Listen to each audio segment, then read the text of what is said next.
Olá, seja muito bem-vindo à Sala da Coordenadora. Meu nome é Mariana Tombolato, eu sou professora especialista em gestão escolar e em gestão de pessoas, e no vídeo de hoje nós vamos conversar sobre motivação. Se tem uma pergunta que aparece toda semana nas minhas caixinhas Mari, como eu faço para motivar a equipe de professores? Meus professores estão desmotivados, o que eu posso fazer? Eu tenho uma notícia boa e uma notícia ruim para você. Eu vou começar pela notícia ruim. A notícia ruim é que ninguém tem o poder de motivar ninguém. Pois é, se alguém falou isso para você, estava mentindo. Isso não são vozes da minha cabeça. Tem um vídeo muito famoso do professor Mário Sérgio Cortella, que ele fala exatamente a diferença entre motivação e estímulo. Então, nós temos o poder de estimular os professores ou desestimular na mesma intensidade. Mas motivar, nós não temos o poder de motivar ninguém. Porque motivação, gente, é algo intrínseco. O que me motiva não necessariamente vai te motivar e vice-versa. O que é diferente do estímulo? Um coordenador, o diretor, o professor tem o poder de estimular a mudança em alguém, estimular uma aula específica, estimular um comportamento específico. Mas agora, a motivação é individual e é dentro de cada um. Agora, para entender a motivação dos seus professores, o porquê eles estão desmotivados, eu vou trazer uma teoria, prometo que é rápido, fácil e prático, sobre a motivação humana, que é a teoria de Maslow, que é a pirâmide da motivação. Segundo esse teórico, a motivação tem 5 fases e ela pode transitar entre si ao longo da vida. Por exemplo, você pode estar na fase 1, ou 2, ou 3, pular para a fase 5 e, dependendo do seu contexto, de alguma mudança na tua vida, você retornar para a fase 3, ok? A fase 1 de motivação são as necessidades fisiológicas, são as coisas básicas realmente. Alimentação, como sono, como fome, como ir ao banheiro. Então, são coisas básicas que nos motivam a agir em busca de algo. Por exemplo, um professor que no momento se encontra desempregado, porém ele precisa do seu salário para ter a sua subsistência. Então, ele está sendo motivado por suas necessidades fisiológicas. Porque sem o seu salário, não existe lugar para morar, não existe água, não existe comida, etc.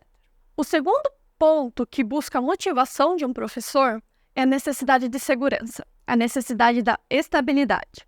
Não sei se você já passou por isso, ou se não passou, você conhece um professor muito próximo que o grande sonho da vida dele era passar no concurso. Então você vê aquele sujeito estudando de sol a sol, super motivado, para quê? Para cumprir a necessidade de segurança. Então aquilo realmente motiva aquele professor a estudar 12, 13 horas por dia para passar no concurso público. Então, essa necessidade, ela busca a segurança tanto física quanto emocional da pessoa.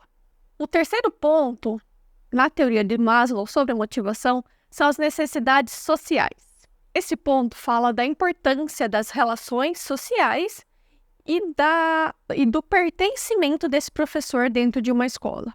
O professor, neste ponto, falando do contexto escolar, ele está buscando pertencer àquele lugar, se sentir parte de uma escola. E isso, gente, é um dos pontos que realmente causa desmotivação, porque muitos professores, às vezes, se sentem deslocados dentro de uma equipe, e isso faz com que ele se afaste e se desmotive. Portanto, é essencial que o gestor cuide desse clima, falando sobre essa necessidade em específico, para que o time se integre, né? Que eles tenham uma boa convivência, que eles tenham espaço de convivência dentro da escola, para que essa necessidade da motivação seja suprida.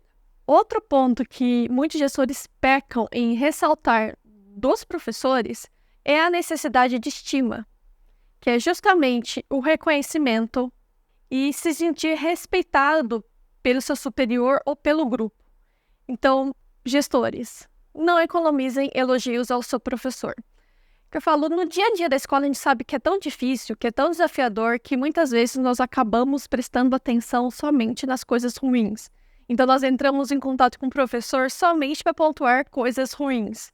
Então, crie o hábito também de pontuar, e pontuar muito bem pontuado, aquilo que o professor faz muito bem, né? Elogia uma aula, elogia um projeto, elogia um gesto. São pequenas coisas no dia a dia que vão pensar assim, na esmagadora maioria das vezes o professor acerta e não é reconhecido. É aquele pequeno erro, aquele pequeno ponto que acaba desestimulando o professor quando o gestor toca naquela ferida.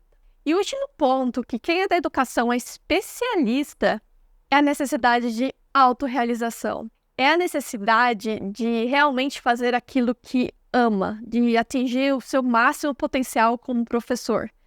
E nós sabemos que, dentre todas as condições desfavoráveis, é isso que mantém muitos professores, é o prazer pela educação, é a vontade de estar ali, que motiva esses professores a ainda estarem em sala de aula.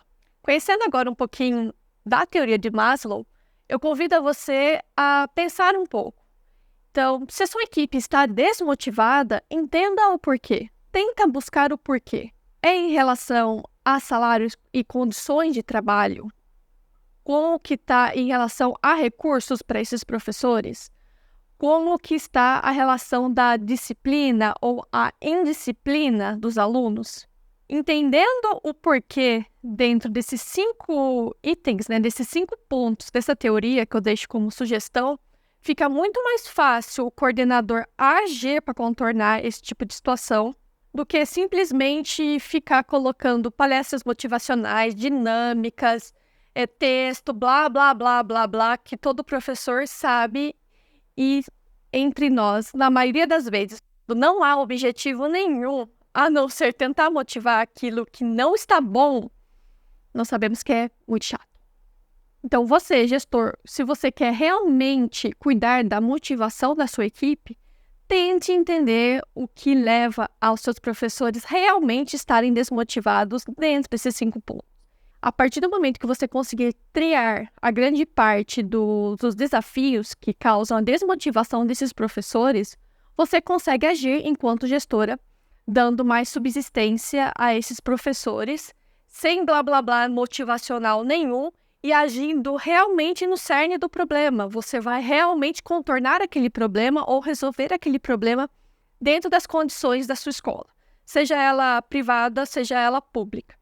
Então, você vai buscar, né, alternativas, ou se não houver, pelo menos há um diálogo com esses professores do porquê não existe alternativa, que nós sabemos que nosso Brasil é muito grande e nem sempre os professores são respeitados, valorizados da forma que eles realmente deveriam.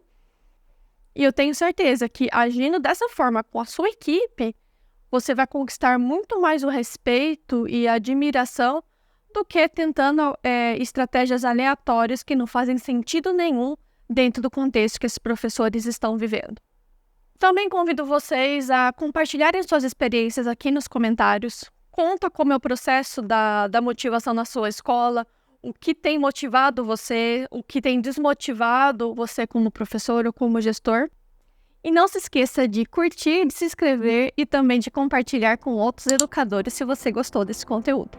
Agradeço a presença até aqui e até a próxima.